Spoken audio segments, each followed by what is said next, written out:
బలహీన వర్గాల ఆశాజ్యోతి అంటరానితన నిర్మూలనక విశేష కృషి చేసిన సంఘ సంస్కర్త మహాత్మా జ్యోతిరావు పూలే అని వెనుకబడిన తరగతుల సంక్షేమ జేఏసీ రాష్ట్ర ఉపాధ్యక్షులు రాష్ట్ర సెట్టిబలిజ కార్పొరేషన్ డైరెక్టర్ డాక్టర్ చప్పిడి వెంకటేశ్వరరావు అన్నారు. కర్ప గ్రామంలో పరిశీలకులు మాజీ జెడ్పీటీసీ నులుకుర్తి వెంకటేశ్వరరావుతో కలిసి మహాత్మా జ్యోతిరావు పూలే వేడుకలు ఘనంగా నిర్వహించడం జరిగింది.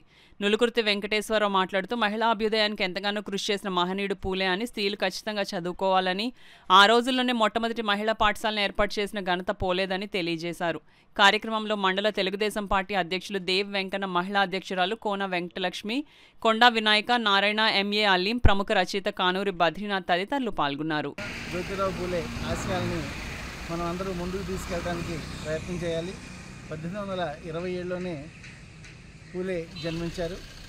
అలాగే బడుగు బలహీన వర్గాల ఉన్నతికి ఎక్కువగా కృషి చేసిన మహనీయుడు ఆ రోజుల్లోనే, అంటే 18వ శతాబ్దంలోనే అందరి కోసం కృషి చేసిన మహనీయుడు. అలాగే హరిజనోద్ధరణకు, అంటరానితన నిర్మూలనకు, అలాగే మహిళలు తలెత్తులు పెరిగేటట్టు 18వ శతాబ్దంలోనే మహిళలకి మొట్టమొదటిసారిగా స్కూల్ కూడా స్థాపించడం జరిగింది.